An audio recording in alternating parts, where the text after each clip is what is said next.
பலோட்டா இதனுடைய meaning election. இது Philippines நாட்டினுடைய மூவி. நெட்ஃப்ளிக்ஸில் இருக்குது. தமிழ் டப்பிங் கிடையாது. ஆங்கில சப்டைட்டில் தான் நம்ம பார்த்தாகணும். இந்த படம் ஆஹா ஓஹோன்னெலாம் ஒன்றும் இருக்காது. அதனால் இந்த படத்தை பற்றி ஒரு கதையை குறிப்பாக அப்படியே சொல்லிடுறேன். ஏன்னா நீங்கள் படத்தை ஓப்பன் பண்ணி ஒரு 1.5 மணி நேரம் டைம் வேஸ்ட் பண்ணுறதுக்கு இந்த கதையை கேட்டுட்டு வேணுமா வேண்டாமா அப்படின்ட்டு நீங்களே முடிவு பண்ணிக்கோங்க. ஸோ படத்தினுடைய கதையை சொல்லிடுவோம். பிலிப்பைன்ஸில் குறிப்பிட்ட ஒரு பகுதியில் மேயர் எலெக்ஷன் ஒன்று நடக்குது. ஒரு பக்கம் ஒரு ஆணும், ஒரு பக்கம் ஏற்கனவே மேயராக இருக்கக்கூடிய ஒரு லேடியும் இருக்காங்க. பணம் பட்டுவாடா அப்படிங்கிறது ஏகபோகத்துக்கு நடக்க ஆரம்பிக்குது. இந்த லேடியோடைய கைக்கூலிகள் நிறைய பேர் உள்ளுக்குள்ளே கன்னோட சுற்றிட்டு இருக்கானுங்க. இவங்களுடைய கைக்கூலியாகவும் போலீஸும் இயங்கிட்டு இருக்குது. இவங்களுக்கு யார் யாரெல்லாம் வேண்டாம் அப்படின்னு தோணுதோ அந்த கைக்கூலிகளை வச்சு ஆளை முடிச்சிருது. இல்லை போலீஸ் கேஸில் கொலை கேஸில் உள்ள தள்ளி விட்டுறது.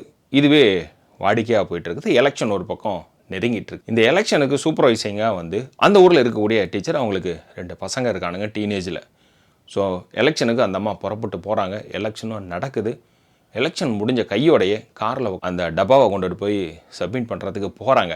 போகிற வழியிலேயே கார் டிரைவர் என்னாங்கன்னா, உனக்கு இவ்வளோ அமௌண்ட்டு தரேன், அந்த டப்பாவை கொடுத்துரு அப்படின்னு கேட்க, முடியாதரா அப்படிங்க.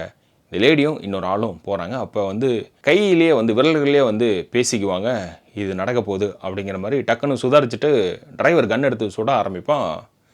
தட்டி விட்டுட்டு இந்த அம்மா எஸ்கேப் ஆயிடுவாங்க. உள்ளே இருந்தவன் செத்துருவான். ஸோ ஒரு வண்டியை பிடிச்சி போவாங்க. அந்த வண்டியிலேருந்து பாதி வெளியில் இறங்கி ஒரு காட்டுக்குள்ளார போவாங்க. அதுதான் நீங்கள் அந்த தம்ப்நெயிலில் பார்த்த ஃபோட்டோ. ஏதோ பேய் படம் மாதிரியே இருக்கே, கைக்குள்ளே ஏதோ ஒரு பெட்டி இருக்கே மஞ்சள் கலரில், அதில் சைத்தான் இருக்குமா அப்படின்ட்டு. அதெல்லாம் ஒன்றுமே இல்லை. நானும் அப்படி தான் இதில் த்ரில்லர்னு போட்டிருந்தானுங்களா சைட்டில், மெனக்கெட்டு போய் உக்காந்து பார்த்தேன். இருந்தாலும் சரி ஓகே விடு தள்ளு போடு ஓடிட்டோம் அப்படின்ட்டு கரகரன்னு நம்மளும் பார்த்ததில் கடுப்பானது தான் மிச்சம். இதுக்குள்ளே எல்ஜிபிடி அப்புறம் வறுமையின் பகுதியில் இருக்கக்கூடிய மக்களை நிறையா காட்டியிருப்பாங்க. காசுக்காக அவங்க ஏங்கிட்டு இருக்கக்கூடிய சூழலையும் இதில் சொல்லியிருந்திருப்பாங்க. இந்த படம் நமக்கு பிடிக்கலினாலும் பிலிப்பைன்ஸ் நாட்டில் இது விருதெல்லாம் கொடுத்துருக்குறாங்க இந்த படத்துக்கு. ஸோ இந்த படம் அவ்வளோதான் கதை. அப்புறம் எண்டில் சொல்ல மறந்துட்டேன்.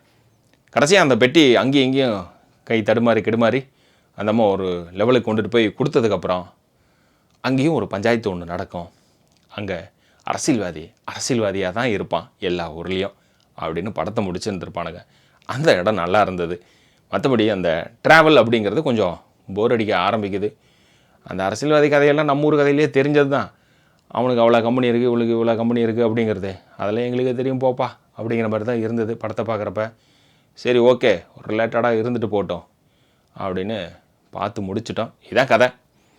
விருப்பம் இருந்தால் இந்த பாருங்கள், இல்லையா அப்படி ஸ்கிப் பண்ணிவிட்டு அடுத்த என்னோடய ரிவ்யூ இருக்குது, அதை பார்த்துட்டு அதில் ஏதோ ஒரு நல்ல படம் இருந்ததுன்னா அதை நீங்கள் நெட்ஃப்ளிக்ஸில் போய் பாருங்கள். அப்புறம் ஸ்கிப் பண்ணுறங்கிற பேரில் அப்படியே ரிவ்யூ ஸ்கிப் பண்ணிடாதீங்க. சப்ஸ்கிரைப் பண்ணிவிட்டு மற்றவங்களுக்கும் ஷேர் பண்ணி விடுங்க.